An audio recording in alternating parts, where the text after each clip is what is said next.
नमस्कार, आप देख रहे हैं शान न्यूज नेटवर्क। मैं हूं आपके साथ शांत। आइए देखते हैं अपने जानदार शानदार शहर मुरादाबाद की प्रमुख खबरें और आप सभी से एक निवेदन कि अपने शहर को स्वच्छ रखें। कुंदर की विधानसभा उपचुनाव में समाजवादी पार्टी के प्रत्याशी हाजी रिजवान और पुलिस के बीच नोकझोंक का एक वीडियो सामने आया है। इसमें हाजी रिजवान पुलिस वालों से कहते नजर आ रहे हैं कि मुझे जेल में डाल दो, आप बगैर चुनाव के ही उसे जीत का सर्टिफिकेट दे दो। खुलेआम लोकतंत्र की हत्या की जा रही है, अब तो आर पार की होगी। वीडियो बुधवार का थाना मुंडा पांडे के बाहर का बताया जा रहा है, जहां हाजी रिजवान अपने एक कार्यकर्ता को छुड़ाने पहुंचे थे। हाजी रिजवान का कहना है कि मुंडा पांडे में उनके एक कार्यकर्ता ने उनका स्वागत किया था, जिसकी वजह से पुलिस ने उनके कार्यकर्ता को उठाकर थाने में बंद कर दिया। हाजी रिजवान ने आरोप लगाया कि यह चुनाव भाजपा कार्यकर्ता नहीं बल्कि पुलिस लड़ा रही है, जबकि पुलिस का कहना है कि सपा कार्यकर्ता बिना अनुमति पत्र के वाहनों से प्रचार कर रहे हैं। हमें तो बात करनी ना, तो आर या पार करनी है, या तो बहन से जेल में और या फिर सर्टिफिकेट दे दो तो बना के विधायक बना दिया। ना कोई चुनाव नहीं रह गया। लोकतंत्र का बिल्कुल गला घोटा जा रहा है। पुलिस के बल पर सब कुछ हो रहा है। ये सब कुछ पुलिस के बल पर हो रहा है। हमें जेल में डाल दो ना, जेल में डाल दो। हम तैयार हैं हर तरह से, सबको जेल में डाल दो, गाड़ी बजाओ, गोली चलाओ, चाहे हम पूरे घर को। हमने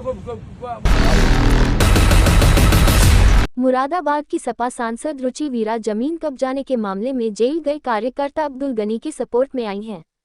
उन्होंने प्रेस वार्ता कर मीडिया कर्मियों से कहा कि पुलिस ने अब्दुल गनी के साथ ज्यादती की है। उन्होंने नाराजगी जताते हुए कहा कि मीडिया ने मेरी छवि धूमिल की है, इसलिए मैं मीडिया पर मानहानि का केस करूंगी और उच्चाधिकारियों से शिकायत करूंगी। रुचि वीरा ने मीडिया से कहा कि अब्दुल गनी उनका पीए या पीआरओ नहीं है। अब्दुल गनी पार्टी और मेरा कार्यकर्ता है।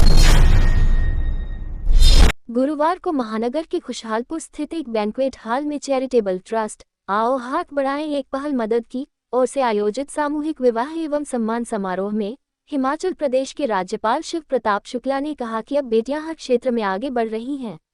हरियाणा ऐसा राज्य था जहां लोग बेटियों को जन्म ही नहीं देना चाहते थे। आज वहां की बेटियां ओलंपिक पदक लेने का काम कर रही हैं। उन्होंने लोगों से अपील की कि आप लोग भी बेटियों को आगे बढ़ाएं, निस्संदेह इससे देश भी आगे बढ़ेगा। उन्होंने कहा कि इस तरह के कार्यों के लिए सभी समाज को आगे आना चाहिए। समाज आगे बढ़ेगा तो देश आगे बढ़ेगा, बेटियां आगे बढ़ेंगी तो देश की तरक्की होगी। मुरादाबाद की कुंदर की विधानसभा उपचुनाव के लिए मुख्यमंत्री योगी 8 नवंबर को जनसभा कर चुनावी बिगुल फूंकेंगे। वह पश्चिम यूपी से चुनावी जनसभा की शुरुआत करेंगे। उनकी जनसभा कुंदर की क्षेत्र के भदासना में होगी। भाजपा ने इस जनसभा में सिर्फ कुंदर की क्षेत्र के लोगों को बुलाया है। एयरपोर्ट के पास हाईवे के किनारे जनसभा को लेकर तैयारियां तेज हो गई हैं। भाजपा के स्थानीय स्तर के नेताओं ने कार्यक्रम की तैयारी शुरू कर दी है। भदासना की सीमा में ही कार्यक्रम स्थल है। ये कुंदर की विधानसभा क्षेत्र का हिस्सा है। लोकसभा चुनाव 2024 में मुरादाबाद जिले की कुंदर की विधानसभा क्षेत्र के 3,92,233 मतदाता थे।